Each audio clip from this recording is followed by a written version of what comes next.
Welcome to the Ecommerce Alley podcast, where we believe that great brands are built on passionate leadership, smart operations, and of course, powerful marketing. I am your host, Joshua Coffee, and I couldn't be more grateful that you're hanging out, that you're listening to this right now with me, because this podcast has one mission, and that is to help e-commerce business leaders grow their vision, their team, and their profits. Now today, we're gonna be talking about something I love, and this is 3 pay-per-click campaigns you should be running 24/7. Let's do this. All right. In this episode, we're going to talk about something that is just near and dear to my heart. If you and I have ever had a conversation or you've listened to enough of this podcast, you probably know that paid traffic is hands down my favorite topic. I love it. I love the psychology behind converting people that have never heard of our brand to knowing who our brand is, taking them through the customer journey to the point of purchase, and then building loyalty from that point forward, and building brands that create meaningful lives for the owners and the people that they serve and the people within their organization. So I love it. To me, it's like traffic is like the top of it, and it just trickles. It has a trickle-down effect. Wonderful. So before we do continue though, I'm gonna say, if you are not a subscriber on our YouTube channel, you should totally go subscribe. We drop new episodes every single Monday, Wednesday, Friday, with full podcast episodes just like this, dropping every single Monday. And if you're not watching on YouTube and you're listening right now, fun fact, you can actually watch me in the alley. We have a super cool setup. We have Dylan behind the scenes who makes all of this stuff happen, that without him, we would basically be me in a shack with a computer microphone, and it would sound horrible. So if you haven't subscribed, go subscribe, go to YouTube or go to alleypodcast.com/YouTube, subscribe to the channel. I think you'll find it valuable. Now, I love paid traffic because I believe it's the only predictable way to scale an e-commerce business.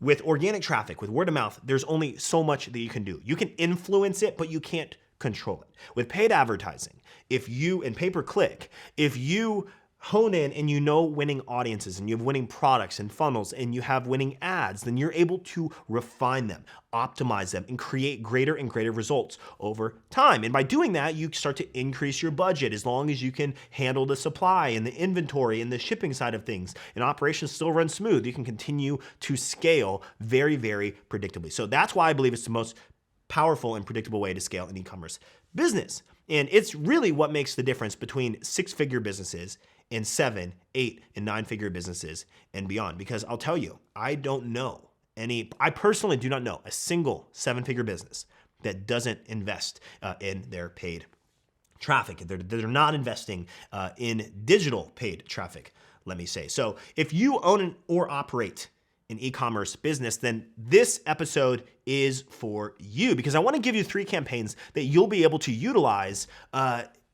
for your advertising, and that you can run. Really, it's kind of platform agnostic. Like, you can actually run these types of campaigns on most platforms. The 2 primary ones, Google and Facebook, you can absolutely run these. I'm not sure at this point if TikTok will allow you to do one of the campaigns, but for the most part, these ad campaigns really apply across the board. So if you own an e-commerce business, if you operate one, this is for you. But before we dive into that, I want to talk about 3 mistakes that I see most brands making when it comes to advertising.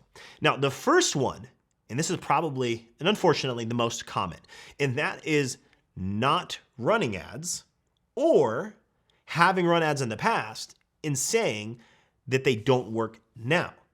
So if you're in that boat, maybe you've run ads in the past and you just didn't get traction for whatever reason.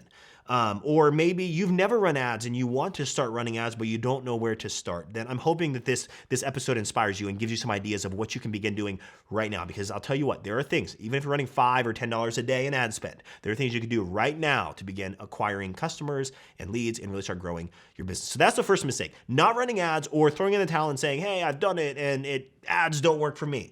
Because the reality is, and I say this all the time, it's not if paid advertising works for you. It's what that looks like and when that happens. What platform, what product, what audience, and what ad. Those are the what's. And once you figure those out, it's a matter of when you figure those out is when everything clicks, it all comes together, and you start to grow your business predictably. Now, the second mistake that most brands make is they don't optimize for purchases if that's their goal. And this is pretty common. So it's interesting. There's so many different tactics out there regarding Facebook ads. I use Facebook ads a lot, by the way, because I love Facebook ads. It's my favorite platform. Maybe by the time you're listening, it's called Meta. Who knows? But Facebook ads I love, and there are so many different objectives, even on Google, that you can run for that are not purchases. You can run for initiate checkouts, for add to carts, for view contents. You can run for landing page views. You can run for, there's so many different objectives that you could run for. But if you want purchases, you need to run for the goal of conversions and purchases. This is really, really common. So if you've ever run an ad campaign and you've had anything, and your goal is to get new customers, and you've run for the objective of anything but that, then that is something you need to fix right now. It's really, really common. A lot of people, Facebook reps, for example, will tell you, oh, you need 50 conversions in a 7-day window of a particular objective before you ascend to the next objective. So you need 50 add to carts based on your ad spend in a week before you start running for purchases. It's a bunch of bull crap, and I'll tell you that from experience. I work with businesses all the time that are starting, and they start with $10 or $50 a day, and they'll never get 50 purchases in a 7-day window, but we run for purchases. And guess what? They get purchases. So that's the second thing. If you're not optimizing for purchases and that is your goal, if you want new customers and purchases, then you need to run for the objective of purchases. And the third mistake, tying a little bit into that, is not diversifying your campaign ad spend. You don't want to be all in on only cold traffic purchase campaigns, which is very, very common because that's the most exciting, right? It's really gratifying, and we see the purchases come through like right away. So we want to focus on purchases if that's a goal, but we also need to diversify. So if you're not diversified, I'm going to give you 3 campaigns that have 3 different technical objectives. And so that said, let's dive into the first campaign you should be running right now. So campaign number 1 that you need to be running 24/7 is dynamic retargeting. And I'm starting with this because this is the lowest hanging fruit. And everybody, it doesn't matter if you just started your business yesterday or you've been running for 5 years and you've never done this. If you've never done this, this is what you need. You need to finish this and then go learn how to do this and do it. But dynamic retargeting, Facebook calls these dynamic product ads in the mumbo jumbo marketing world, or we call it DPAs. And so maybe you've heard that term before, but dynamic retargeting is the lowest hanging fruit. Now, what that means is, it means that if I go and look at a pair of shoes and then I go to Facebook, or I'm searching a website on Google, or I'm on YouTube, whatever that is, I start seeing that exact pair of shoes that I looked at all over the place. So that's dynamic retargeting. It's dynamic to the products that an individual looks at, and then you start showing them those products in a carousel or a video or wherever else that they're going. So on Facebook, for example, this is done if you're looking from I'm going to give you a quick little tactical piece here. From Facebook ads, for example, instead of running for conversions, purchases, you would be running for catalog sales. And catalog sales are going to integrate with your WooCommerce, BigCommerce, Shopify, whatever that is. And it's going to connect. And then people that go and visit those products on your website are then going to dynamically see those products wherever else they are based on what they looked at. So I don't care if you're starting from zero and you're running $5 or $20 or $20,000 a day. It doesn't matter. You have to run these ads. But here's the thing, you have nothing to lose. Because if you're just getting started and your traffic is low, which by the way, I consider low less than 5,000 visitors per month. That's low. 10,000 is still pretty low, but 5,000 and below is what we would consider low traffic. So if you're getting below 5,000 visitors a month and you put your budget to $1,000 a day, well, guess what? Facebook's not going to, or whatever the ad platform is not going to spend your ad budget because there's just not enough people. So at the very minimum, run something because the amount it will spend will go up as your traffic goes up. And this is the lowest hanging fruit because it is personalized based on what they looked at. So you could be start at $5 to $10 a day. I don't care. Maybe it'll spend $1.22 if you're just getting started. If you set it to 100 and you've been going for a while, maybe it'll spend $92.12. It may not spend the whole amount. And so run this campaign. It's super easy. Allow your budget to run. But I will give you one additional piece of advice. So what we look for when we're running dynamic product ads or dynamic retargeting is we do not want our ad frequency to exceed 5 in a 30-day period. So if you do happen to set your budget higher and you have low traffic, those people can start to see it a higher frequency of times. And whatever ad platform you're running on will show you that. And so we don't want them to see that product more than 5 times in the last 30 days. If it exceeds that, then we're gonna pull our budget down. But if it doesn't exceed that, then we need to increase our budget. So we're hitting them a little bit more with personalized marketing. So that is the first campaign. Make sure you're running these dynamic retargeting ads. Very easy to set up, very low hanging fruit, and it is the most targeted form of retargeting. Now, the second campaign is the biggest one, and this is for purchases. So the first one, I don't care what your budget is. We're not going to include that as part of, like, if I'm creating a daily budget cap, or I'm saying, hey, I'm starting with a budget of, let's say, $100 a day to make this really easy.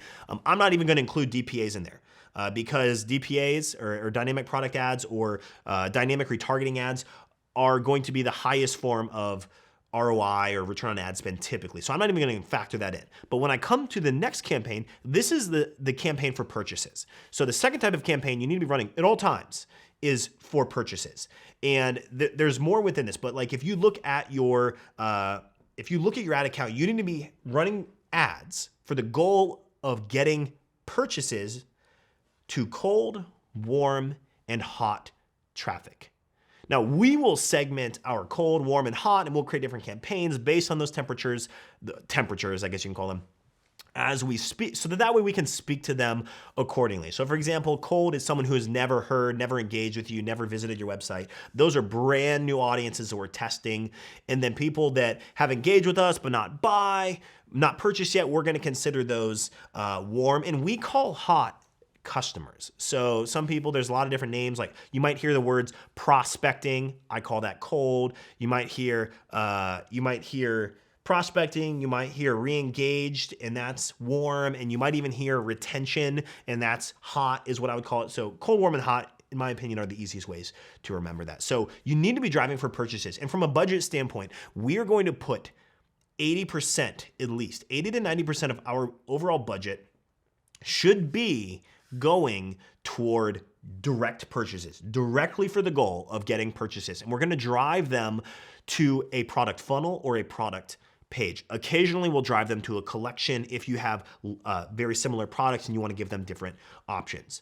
Don't drive them to your homepage. Homepages have a significantly lower conversion rate than anything else we do. So that my advice is you do not drive to a homepage. So we're going to always be running purchase campaigns. We're going to go straight for the money. That's what we want. We need new customers. So we're going to run for that objective. Now, the only exception, because I can already kind of hear, I know a lot of businesses that are a little bit higher ticket and people don't just click and buy in one take. And I totally hear you. So the only exception for having 80%, 90% of our budget going toward purchases, the only exception is if you sell a higher ticket product that's $2,000 and beyond, or a product that is that has a little bit more of an educational curve to it, that you have to kind of educate your market.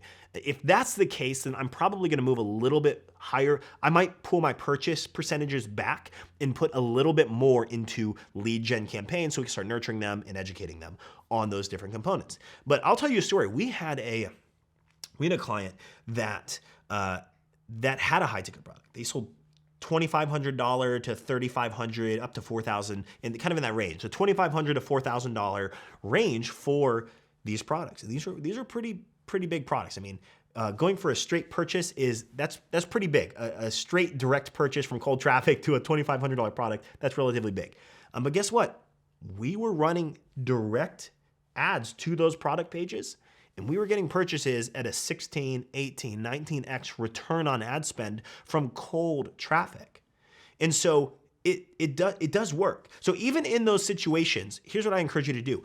Don't move away from purchases just because you have a hunch, or based on what you think your customers want or don't want, or based on the fact that you don't think that people would click on your ad and go purchase. Prove it. Spend some money, spend some time testing it out, because you might be surprised and shocked that it actually works to run direct ads to cold traffic for purchases. You might be surprised at how effective that actually is.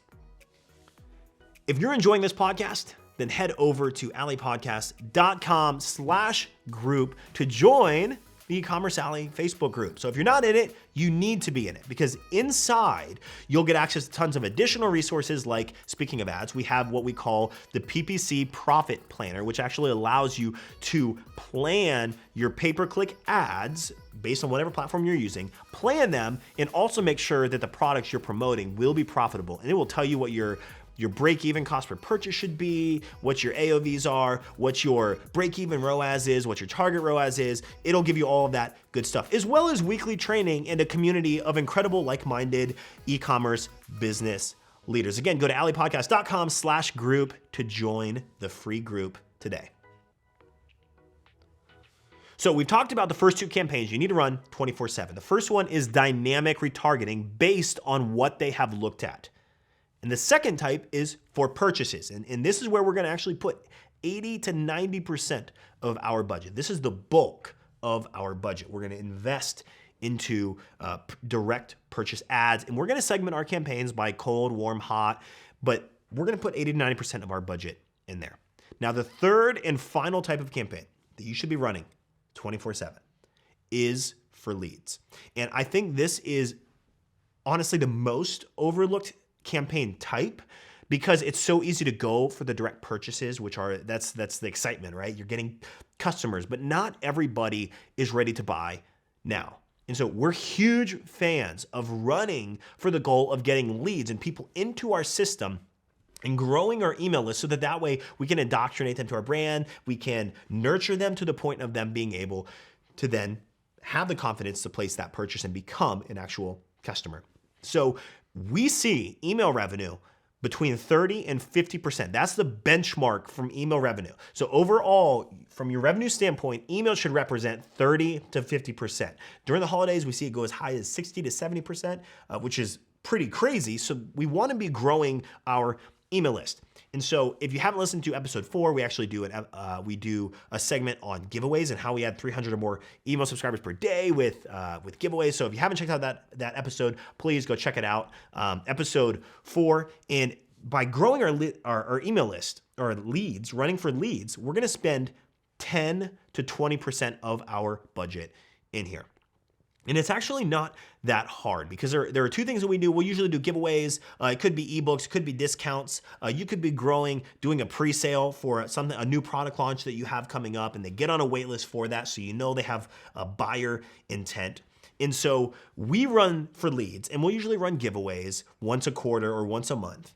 And then we'll also run ads just to get people to get the offer that we put on our website anyway. And I've talked about this before. We will take the welcome offer, whether you're doing 10% off or 20% off or a free gift with purchase or whatever that is. Whatever we're already going to be offering new customers, I'm just going to take that and I'm going to convert it into a Facebook lead gen campaign. So they stay on Facebook. They use a Facebook lead form. It takes 5 minutes to set up, and then we integrate that with our email marketing tool. So what happens is we're driving ads, and we're able to get people on our list for 20% off their first order, whatever that is, because they have buyer intent. So we will get some purchases right away, but the main goal is actually to build our email list so that way we can market to them over the long haul. We could build rapport with them until they take that step to becoming a customer. So if you run these 3 types of campaigns, you will start experiencing predictable growth in your business. And if you're new to the paid ads world, let me tell you this: be prepared to take a few punches. If you're starting from zero right now and you're listening to this and you're like, oh, I want to get started. I want to start doing this. I want to start figuring this out. Be prepared to take a few punches, because the first is the worst, but that's part of the process. It's kind of like working out. When you're going to work out, your muscles start to break down and then they rebuild, and it's part of the process, because nothing worth having in life and most things in life don't come easy. There's a process of getting there, and it usually involves failure and it usually involves pain. So be prepared mentally for that and realize it is part of the process. You need to test, you need to learn, you need to optimize, you need to think like a scientist, you need to trust the data and not your gut. And if you can do that, you will win in the long run with your advertising. So to recap here, 3 campaigns you should be running 24/7. The first campaign is dynamic retargeting based on the products that your prospective customers are looking at. The second type is for purchases. This should be 80 to 90% of your overall budget, daily budget. And the third type is for leads. And this should be 10 to 20% of your budget, so you're growing your email list so you can nurture them and drive more new customer acquisition on the back end through that. But you, my friend, have been listening to the E-Commerce Alley podcast. This podcast has been produced by the legendary Dylan Counts behind the scenes, who makes this whole thing happen. And you can find the show notes for this episode by going to alleypodcast.com, and you can also find the mentioned resources. Again, if you haven't joined the free E-Commerce Alley Facebook group, go to alleypodcast.com/group. Make sure you're part of that. Drop us a review, and on behalf of our entire team, thank you for being our listener. Thank you for investing your time with us, and thank you for making the world a better place with your products. We will see you in the next episode.